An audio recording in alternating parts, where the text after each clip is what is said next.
Hi,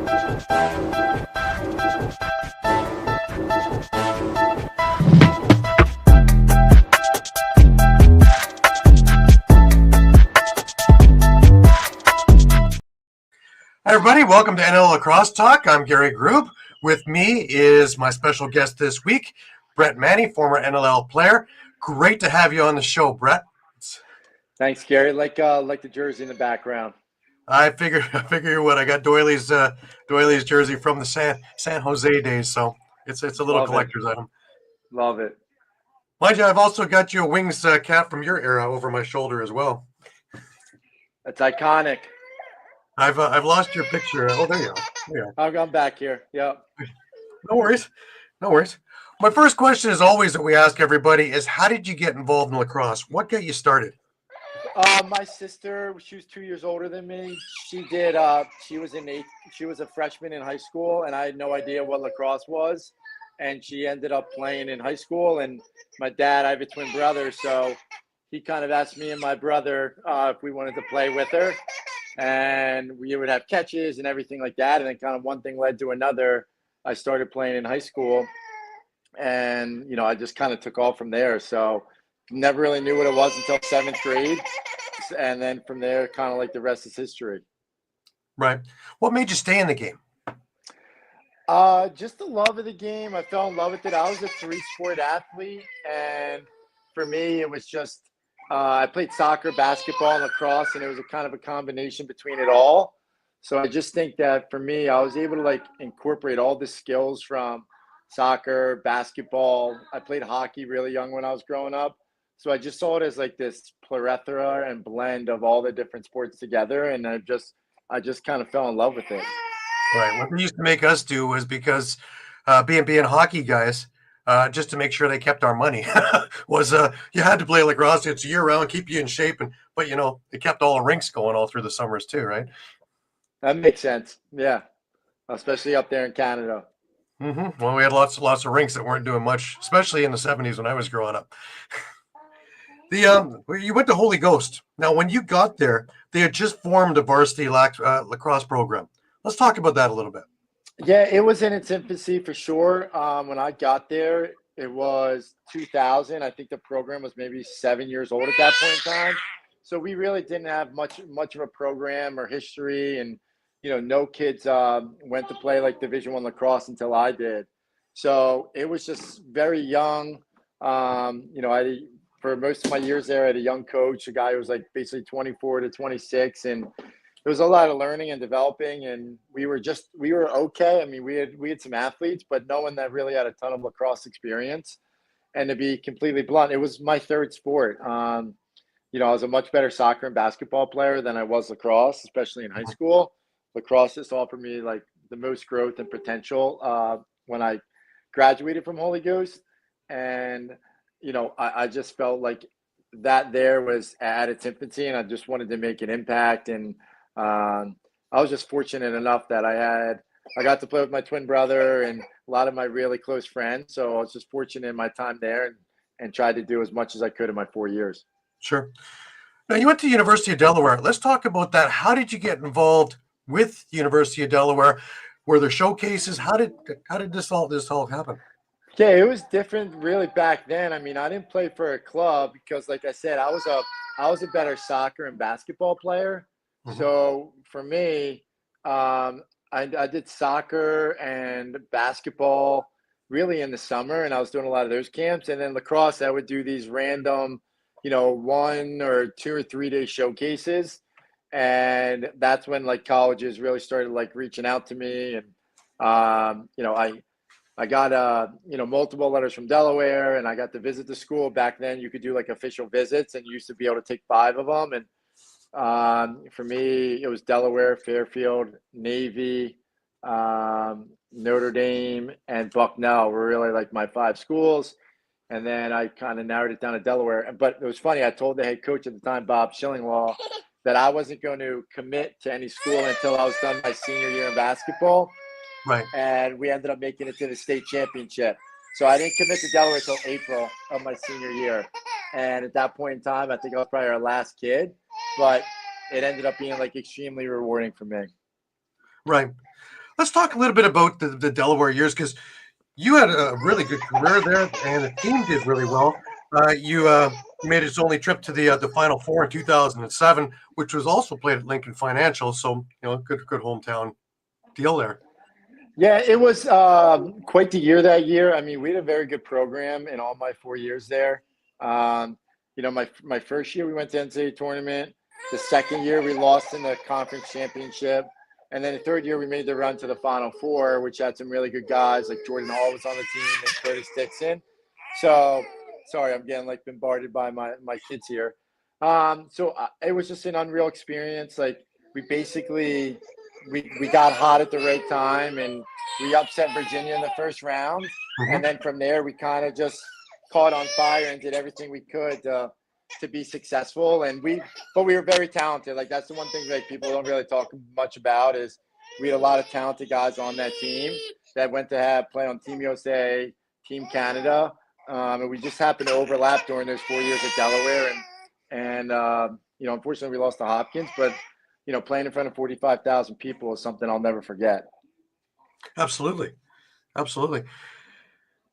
But you did more than play lacrosse while you were at Delaware. You actually were doing broadcasting and broadcast journalism. This actually plays into a lot into where you are now. A lot when you were doing the MLL thing. Let's talk about that. And you were doing ESPN High School, and of course that's gone the way of the dodo. But your time there with ESPN as well. Yeah, it was a lot. I mean, when I was at school, I wasn't just a lacrosse player. I was on the student radio, and I broadcasted the football games, and Joe Flacco was our quarterback. So, we had a lot going on, and I did the basketball games. I just loved to do it. Like, and that was something I wanted to do, post-collegiately, which I got into, and I started covering for ESPN High School and started doing some stuff there, and that kind of led to opportunities with broadcasting and doing the MLL. And I was playing in the MLL actually. And the story, that would happen is there's two new teams in Ohio and in Columbus. And I reached out to the main video guy for the MLL. And I said, look, like I get my kicks playing indoor. Is there any way that I can broadcast for one of these teams? And I made a sales pitch about myself. I showed him my tapes from high school. And basically, he let me do the Ohio. I was the main color guy for the Ohio Machine. And whenever the Charlotte Hounds guy couldn't do it, I flew down to Charlotte. So I just had like a wonderful experience doing that and getting a ton of reps. And I knew a lot of guys from playing professional for so many years. So one thing kind of led to another, doing the MLO games from the ESPN. And it's something now that I'm not playing anymore that I would love to get into even more and add value there from like commentating, whether it's the collegiate game or the professional game. Right. Now you mentioned MLL, and of course now we've got PLL. But during those years, you were drafted by the Washington Bayhawks in 2008. Let's talk about that because now you've hit the the pinnacle, so to speak, of lacrosse, at least for a U.S. guy. Yeah, it was It was interesting. I definitely I knew I was going to get drafted from what my one assistant coach was going to say. I just didn't know when, and it's not like I was doing anything special or sitting around in my college apartment. I actually went to a Phillies game with one of my roommates from Delaware, and I got called that I got drafted, and it was a little frustrating to be honest. Like the first year back then, I was a short stick defensive midfielder, so you could only dress 3 long poles. So what they were doing was they were basically allowing every guy who was a rookie defenseman, like a long pole, they were giving him a short stick. And so I played the very first game I could have, and I missed my graduation. So I got drafted on a Wednesday, and then I ended up playing in a game that Sunday. And then after that, I didn't play a game for a month and a half because they were giving everyone else opportunities to play in games. So that was kind of frustrating. And then we started to stink. So my experience there was very up and down, and it kind of soured me a little bit. So actually I took 1 or 2 years off, and I didn't think I was going to get back into playing pro outdoor again until Dave Cottle joined the staff and became a GM. They moved the team to Annapolis with new ownership and kind of convinced me to start playing outdoor again. But it was an experience that wasn't the best, which is, why I kind of stuck around with indoor so long, is I just had a great experience, especially my rookie year in San Jose, and really fell in love with the game. Right. Right. And you wound up playing for Rochester in 2011 before you called it quits with that. But at this time, you've also gotten into the NLL. Let's talk about that, because you were supposed to get drafted with Doug Locker, and some things happened in between that. Let's talk about that whole story. Yeah, Blocker was the only guy that was really giving me a lot of attention. And, he's like, hey, we're going to pick you and all this other stuff. And of course, I'm seeing all these other Americans getting picked and all these other guys. And I basically don't get picked. So here I am thinking hey, what happened? Did I do something wrong? And, did you not value me as high? And I thought he was just pulling my chain. So he ends up picking me up as a undrafted free agent. And then, I kind of made the team, and the rest is history. Sorry, as my daughter here is having a small meltdown trying to eat something. But I just found ways to make it work, and I used it as a chip on my shoulder to just, prove to them, hey, and prove to everyone else that was in the league at the time, I should have been picked. And I think my career kind of showed that. Right. Right. Let's talk about getting into that first training camp that you got. And my question is always, was it what you envisioned it was going to be? It was certainly the rude awakening. That's for sure. I had many different opportunities to kind of portray my athleticism. So I think that's what certainly helped me moving forward, was being able to be an athlete. And I didn't wear rib pads, and I just remember the first scrimmage we had was in Colorado. Reese Dutch gave me rib pads to wear, and I think from that moment on, I was wow, this was, guys were just cross-checking me all over the place. And I think because I was younger, I wasn't feeling it as much. But then I started realizing oh, I need to wear more pads, and I got to be more physical. And for me, what helped was my basketball background.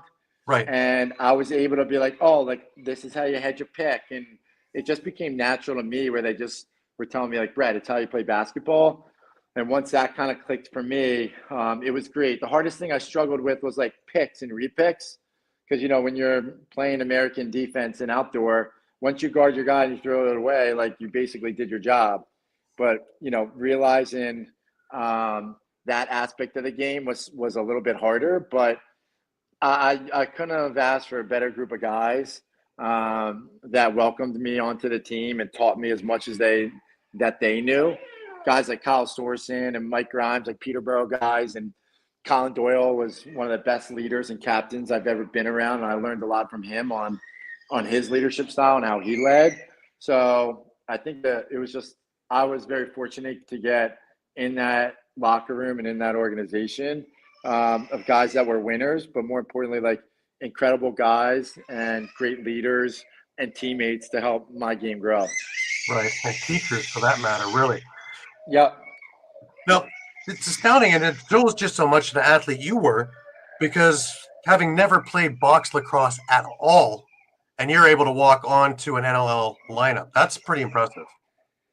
Yeah, I think my best assets was my athleticism. I'm 6'3" and 215 pounds, but I was able to use what my tools were in basketball and soccer and just the natural gifts that I had, to be athletic. And for my size, I can move pretty well. So being able to combine all those things is certainly an advantage.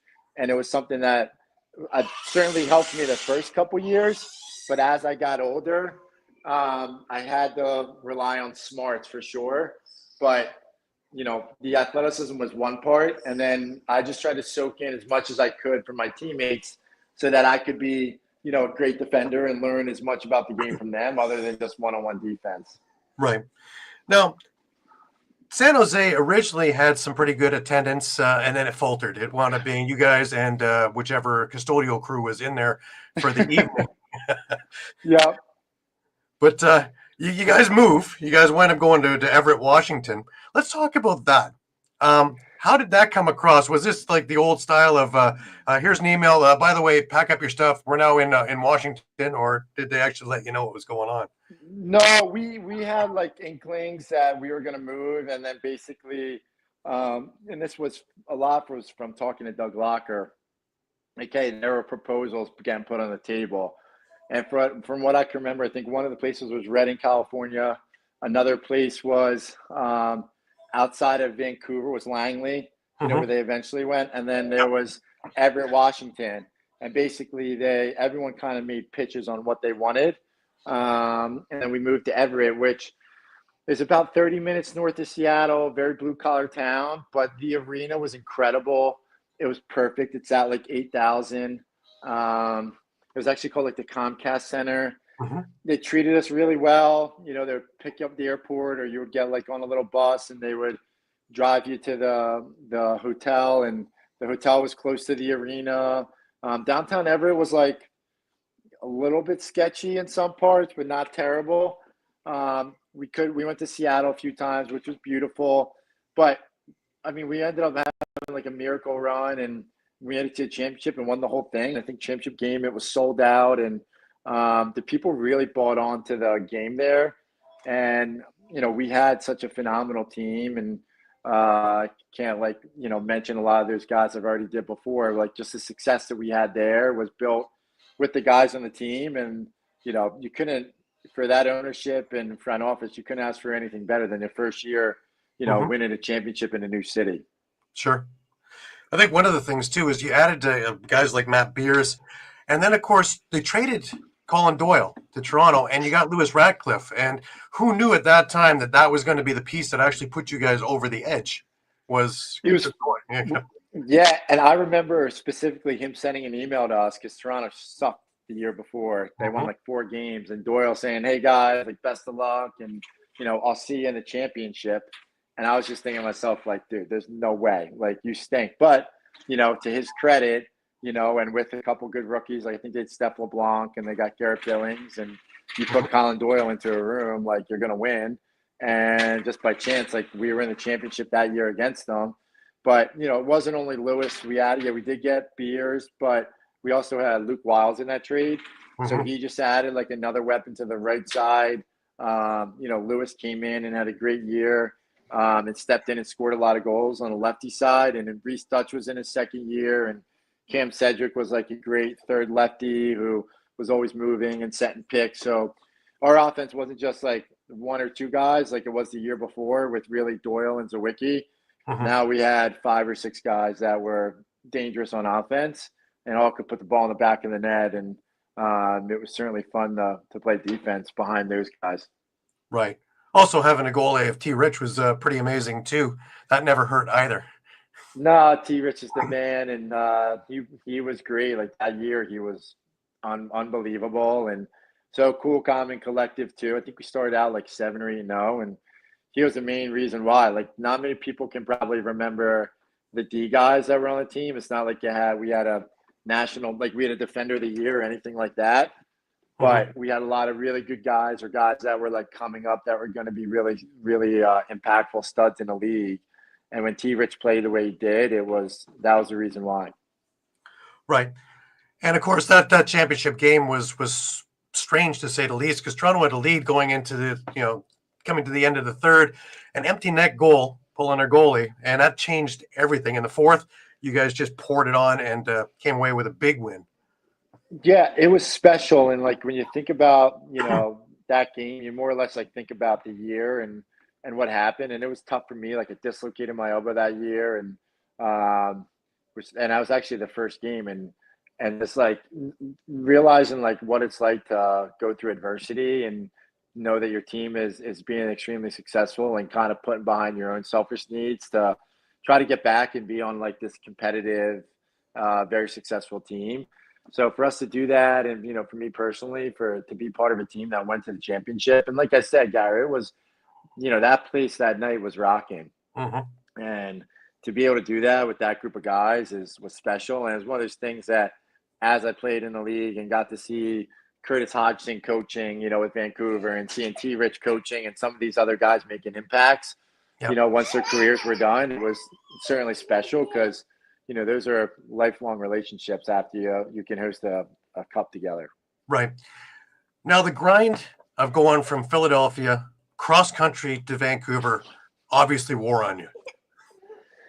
Yeah, that's the reason why after that year we won, I don't demand, but I just asked, like, hey, could you trade me East Coast, preferably be Philadelphia? Just because it wasn't the year before was actually worse in San Jose because we had I had to go to connecting flight. At least with Philly to Seattle, I was able to at least get a direct flight. They had direct flights from Philly to Seattle, but it was long. But I was young, and with Starbucks coffee, I was able to power through it. But yeah, I learned a lot. I read a lot, and I just tried to make the most of my time during those flights. But yeah, at that point in time, I was like, I won. I kind of gave you those 2 years of my life of that commute, and I just think it was best for me to get back East Coast, and that ended up happening with trade with Philly. Right. Now they trade Bob Snyder for you. And now you're back with Johnny Meridian again as a GM. Let's talk about your days with Johnny, because there's always a story. Yeah. Johnny's been on the show a few times, and I have I have a good relationship with him over the years. So. The Gyps is a classic. I didn't know that his nickname. I thought like everyone kind of knew his nickname was Gypsy. And my rookie year, I remember on the bus going to a game in Colorado and seeing a bar that was called Gypsy and pointing it out, and I just think. Doyley got like the biggest laugh out of everyone once I pointed it out to him on the bus. And then the second story I have about him is we were playing our last game of the year was in Minnesota, and the week before we lost, so we were out of like the playoff contention. And the week before, I also like busted my nose. I got 7 stitches in it, like massive injury. It was like even during the week, I had to like a plastic surgeon looked at it and all this other stuff. And everyone's like, hey, like we advise you not to play, shut it down, especially since, you're playing a physical sport. This could happen again, And so here I'm thinking, all right, there's one more game. They're not going to dress me. Like I'm getting shut down. And Johnny calls me on like Wednesday or Thursday. Hey, and I have 7 zippers in my nose.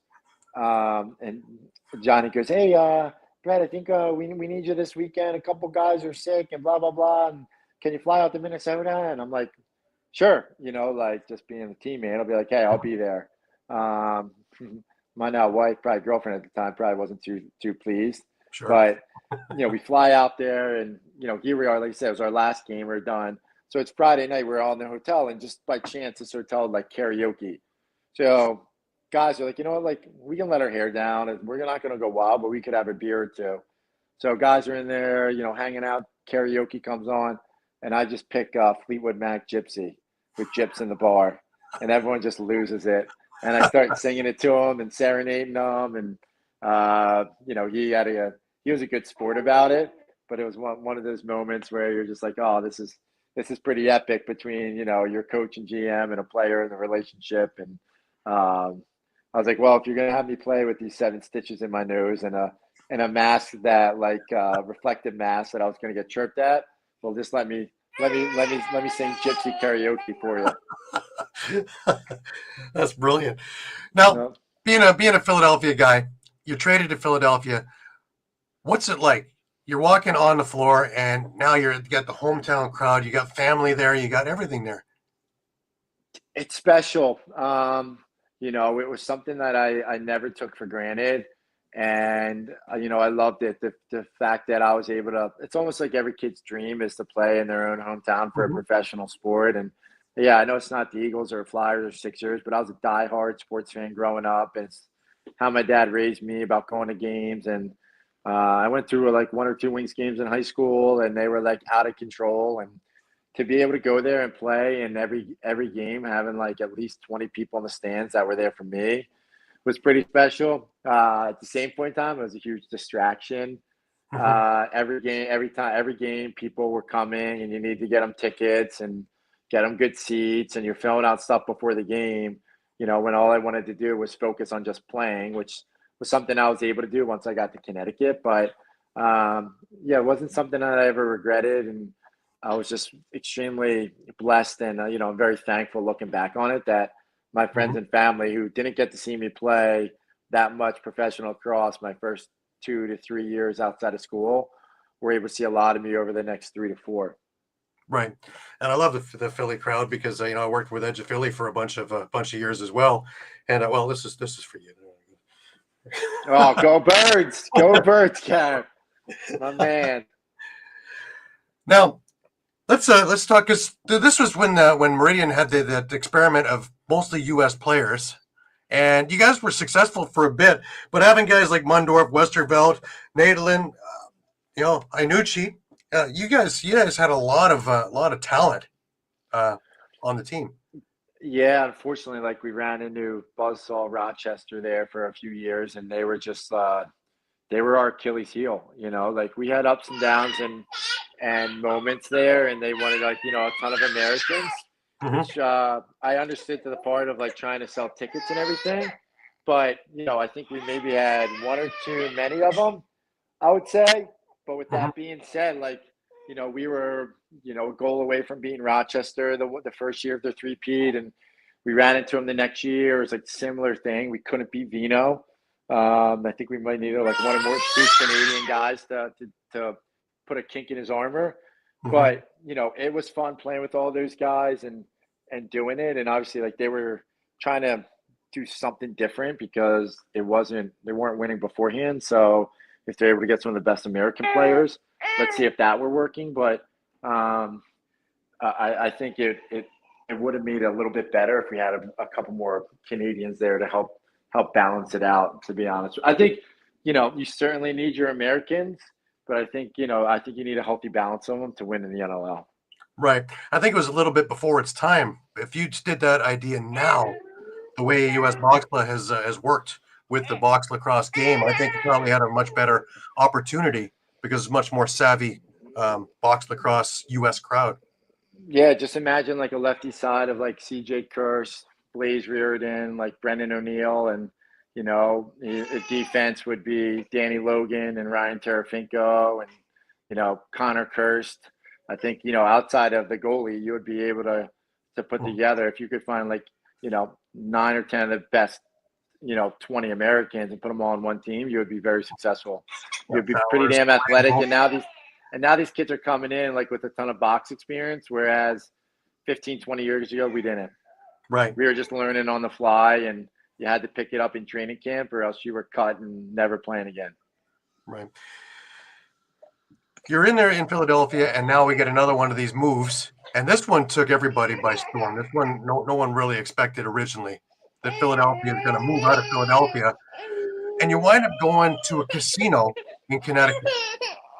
Let's Yep. talk about Rich Lisk and the move there and everything and how that was explained to you. Yeah, that was wild. That one certainly caught me off guard. We talked about the move with San Jose before, and then this one. He called me up and said, "We're moving, and um, we're going to go to a casino." And my first impressions were it's like casino in Atlantic City, which are kind of like trash. Um, and then, the first time I get to the Mohegan was like beautiful. And I just couldn't believe the impact that it had on the community and how nice the casino was. And the fact that they just welcomed us with open arms.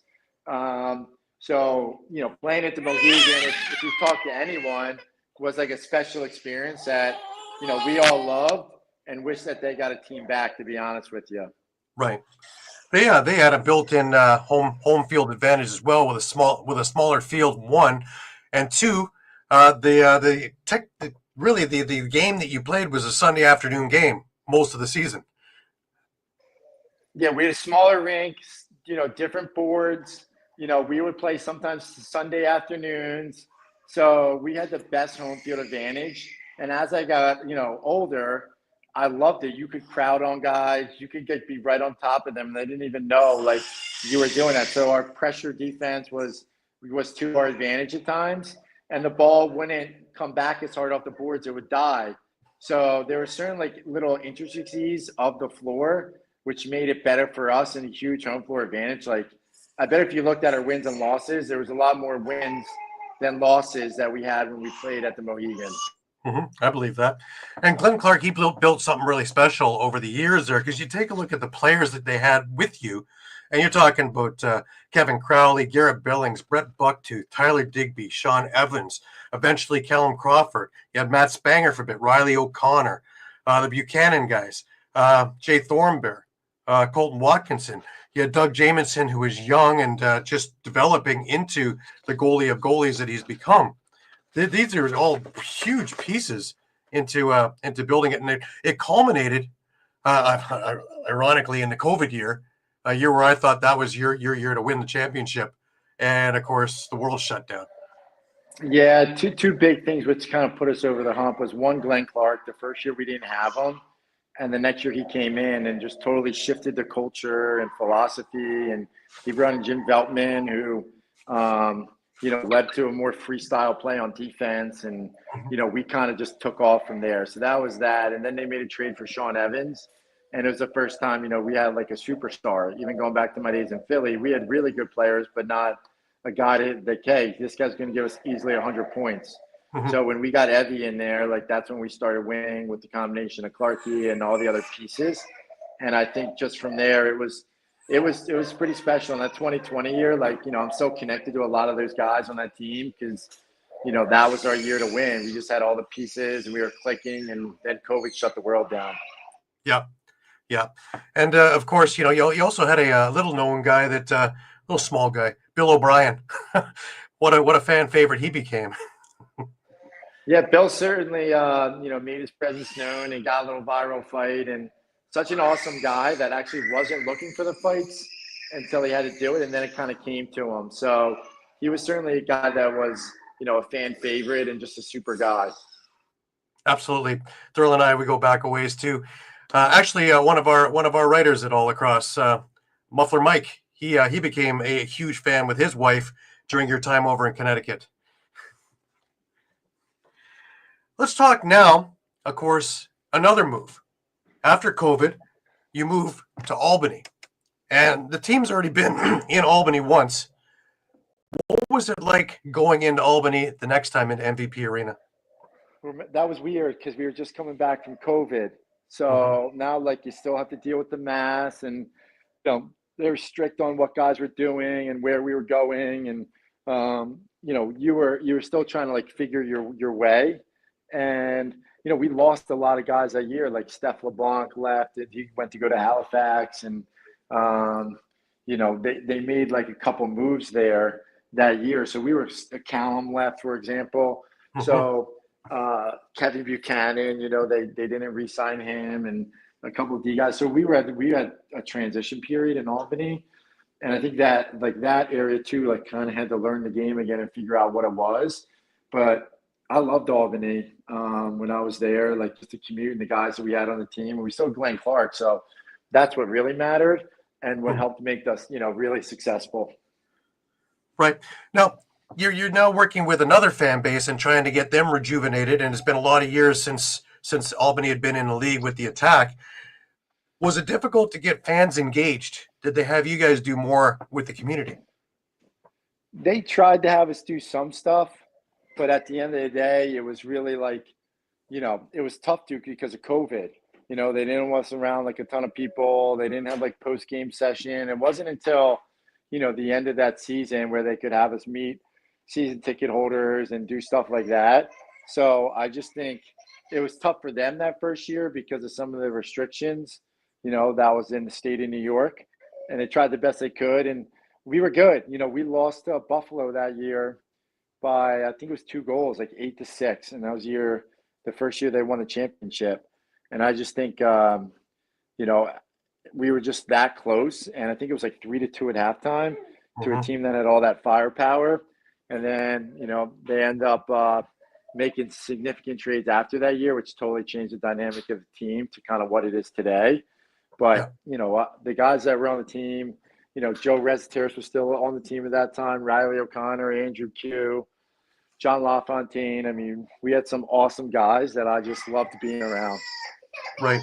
You had a year in which really was the character development year because of all the injuries that you guys took.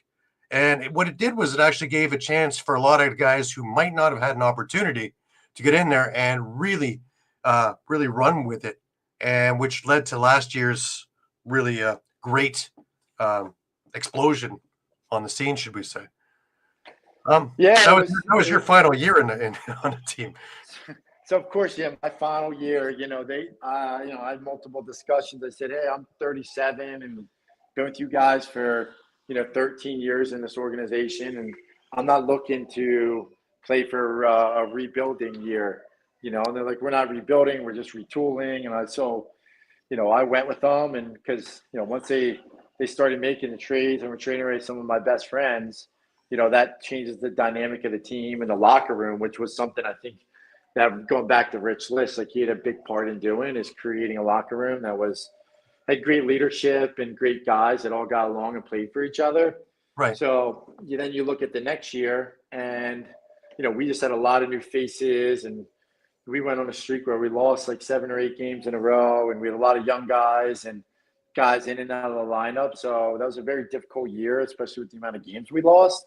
Mhm. So I just think it came to a point in time where their success last year was a result of some of those guys going through their trials and tribulations the year before, which ended up being my last year.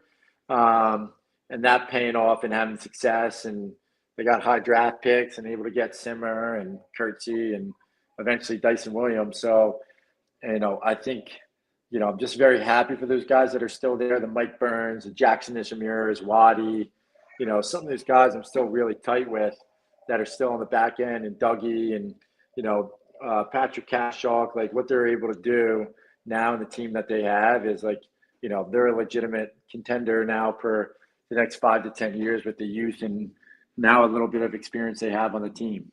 Absolutely. And probably the best guy that they could choose to take the C over for you is Colton Watkinson, one of the greatest all-around players, but also one of the greatest character guys that I know. Yeah, we'll talk about like just the growth in Waddy's game, and he came into the league like a young athletic kid, and it was like, hey, like you could get the ball and beat guys down the floor and score in transition. And now I look at him where he's more well-rounded, and what a great defender and leading guys and showing guys the right way to play, and you kind of see that out on the floor. And I'm just extremely happy for him, because he's worked really hard to get there. He's kept himself in great shape, and he's always done the right thing. It was just about maturing at the right time and always getting better. And, I could say that about Waddy, is that every year in the league, he just got better. Right. And, there's no better, accomplishment than when you're playing a team sport and you get to put a C on your chest and everyone looks to you to lead. So, I was just very happy for him being able to accomplish that. And, like I leave, there's no trimming of the, I was saying, hey, you trim the fat. The next thing you know, Waddy takes him to the championship. So, his first year being able to do that just shows the impact that he can make on that team and that franchise. And he has them going in the right direction. Right. Now, 14-year career, all-time American Player Games leader. Was it tough to step away, or was it just, that's enough, I've had it? 100%. Like, it was my identity, Gary. I mean, all those weekends from November to May, and what made it hard was the guys too in the locker room. Like, I just also really enjoyed like practice. Like, I was a competitive guy in practice and would challenge guys, and would challenge myself too. And then afterwards, being in the locker room and telling jokes and talking about your week and eating dinner with the guys and catching up. And it's funny, you go as a 22-year-old that has no idea like where to put your money in a savings account, or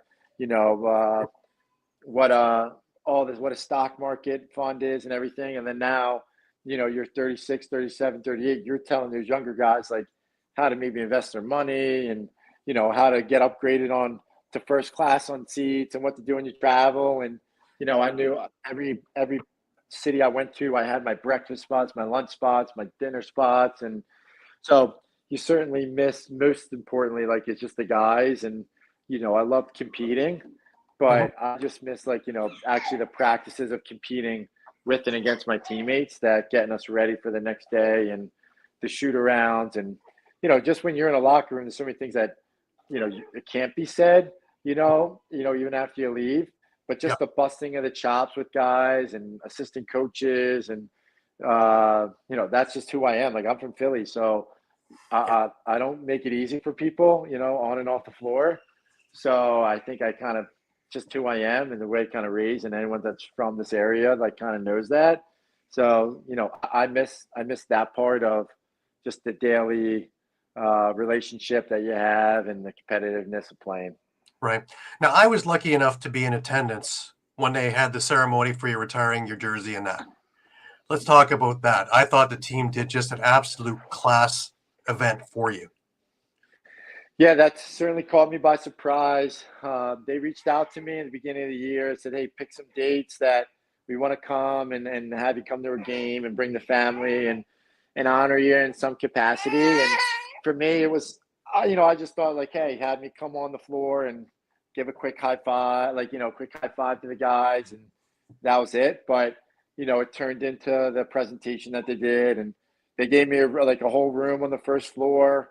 At the time, my daughter was young and my wife was pregnant, and we just let my daughter roll around and gave us seats on the glass. And, then they put that video up, and, they had flowers from my wife. They had a gift from my daughter, and, they put that video together. And the whole time I'm like, I'm using my code word not to cry, and just thinking about all these emotions of guys talking, like from Frenchie to LaFontaine and Glenn Clark and Waddy. It just meant the world to me to be able to, like, experience that, because, it's like that Michael Jordan quote, like, the ceiling is the roof. And for me, being like a team player, I never looked at accomplishments, individually and trying to occur any of those accolades. It was always about the team.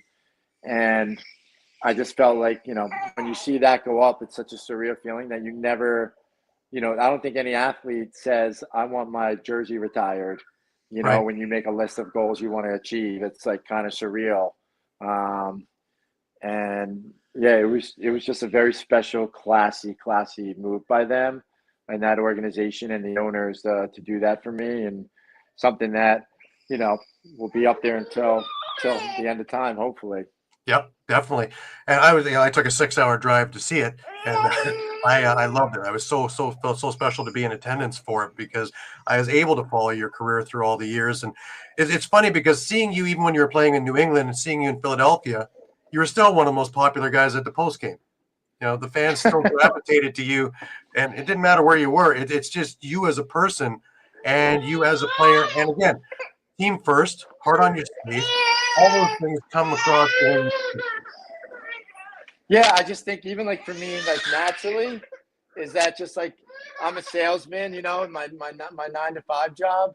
Mhm. So I just think, it just came naturally for me to interact with people. And I just cared too about if these people are coming to our games and, cheering for us and respecting us, like, who's for, us not to give some minutes back of our own time to them. So I just felt very grateful for the fans. And, I always just thought, like, they were coming to pay to watch us. Like, why can't we just stay and hang out and have a drink with them, or Right. socialize and thank them for the experiences, that, and get to know them too, and what they like about the team, and Right. how they view lacrosse. So it was easy for me to talk to that. And because, like you said, I come from Philadelphia, and that's how I looked at a lot of, like, our players from the Eagles, Flyers, Sixers, Phillies.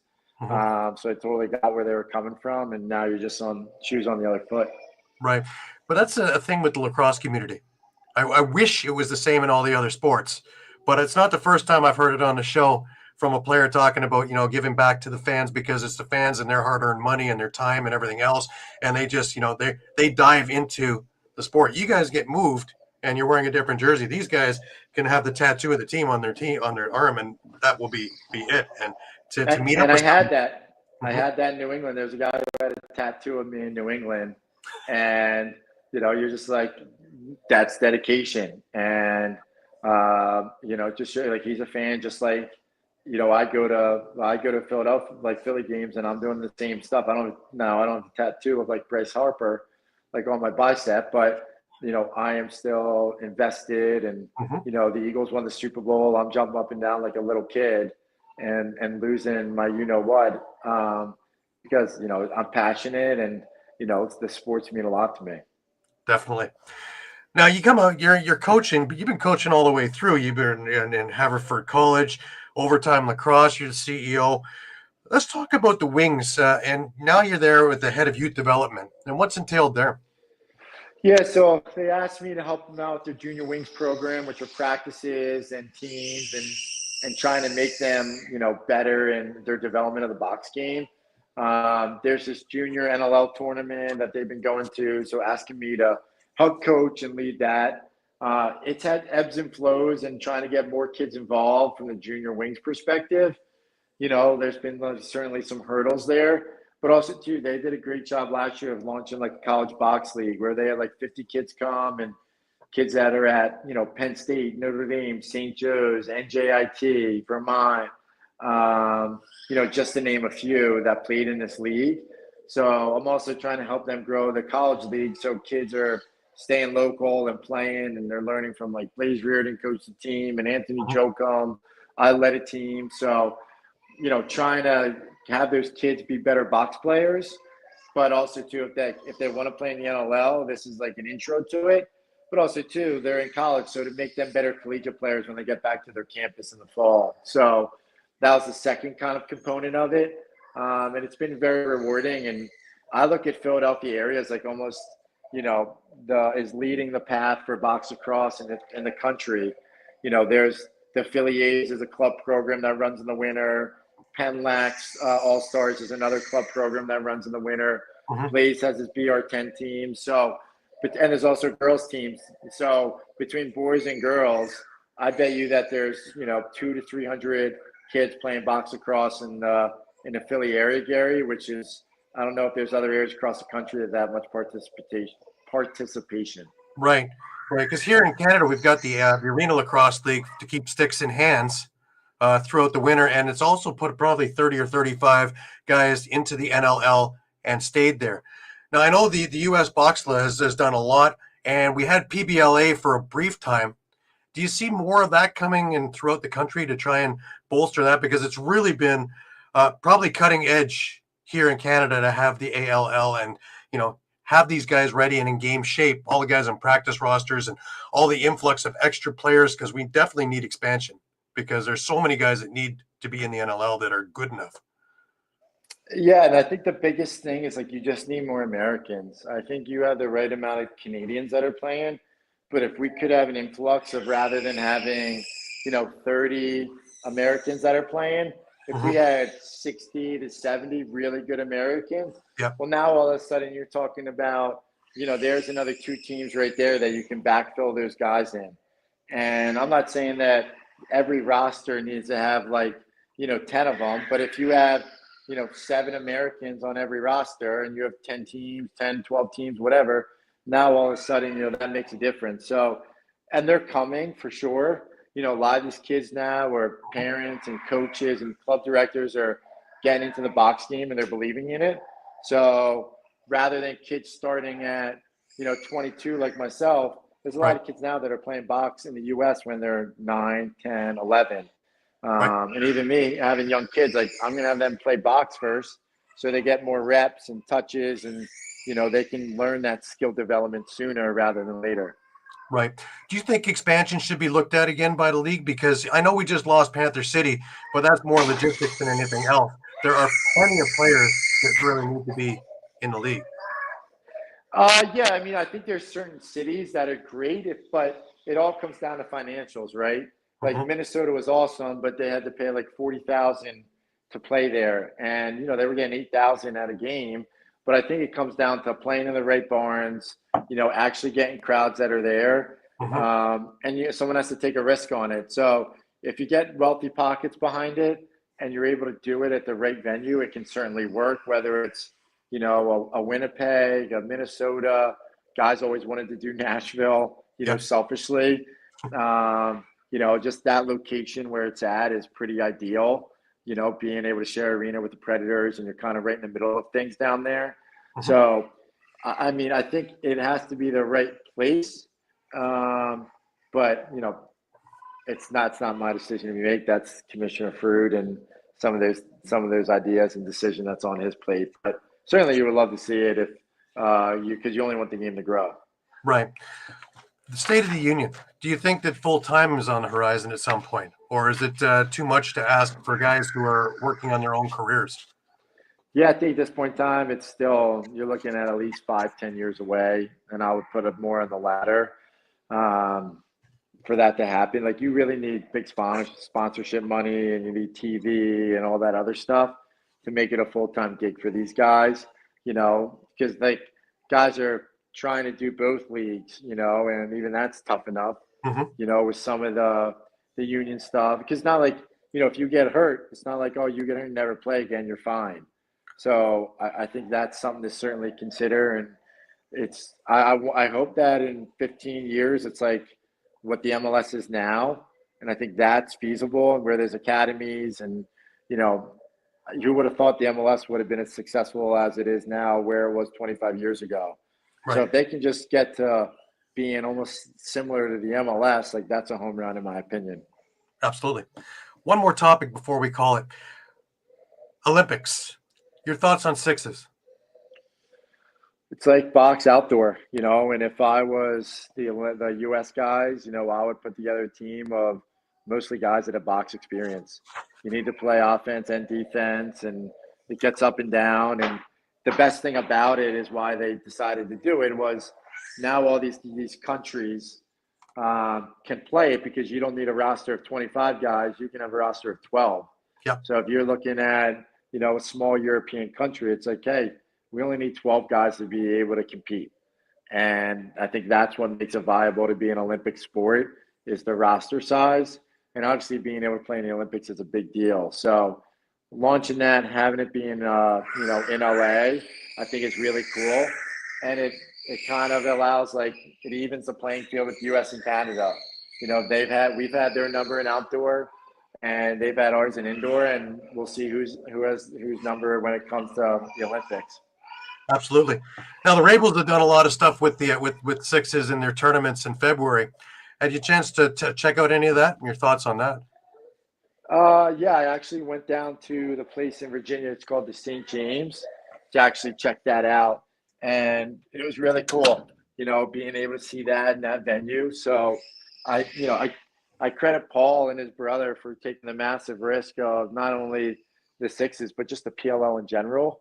Mm-hmm. So, what they've been able to do and put on is certainly something that's been such an undertaking. And I know that Paul has taken a lot of sacrifices and risks to make that happen. So but also too, it gives another revenue stream for the players that aren't playing in the NLL to kind of do that and showcase themselves and try to win a championship and make a little bit of money on the side. But also, they're putting themselves out there for the potential of making, that Olympic team, and talking to a lot of very, very high US guys. That's now that the Olympics are in play, that's kind of their final goal.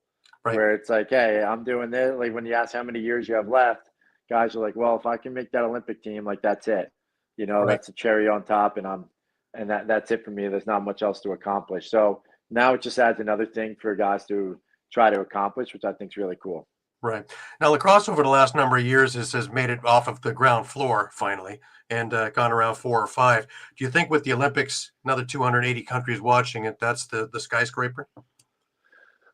Yeah, I hope. You certainly think with the media coverage and being able to be at the Olympics, that's the pinnacle of a lot of things in the countries and worldwide recognition. So as far as more people getting involved and sticks in their hands, it's the Olympics for sure. And if that's the barrier of entry for a lot of people to play, why not? And then hopefully from there, then they're either getting into box lacrosse or they're getting in the field and can kind of grow their sport from that. And obviously focus on the Olympics, but that's something that this game certainly needs. And I only see it as a positive, Gary. Absolutely. Brett, I want to thank you. You had a lot going on over there, and I really, really thank you. You've retirement seems to have really worked well with you. Yeah, I got 2 kids under 2, so I apologize. They're all over me. But yeah, it's awesome being a dad, and I got a lot on my plate. And now, rather than swing a lacrosse stick, I'm trying to work on my golf game and being more competitive there. So there's steps that I made playing box lacrosse and growing and getting better. That's what hopefully I'm trying to do. 15 years from now, I hope that my golf game looks like my lacrosse game. That would be awesome. What a great thing to shoot for, too. Yeah. No pun intended. Absolutely. Thank you so much for taking the time.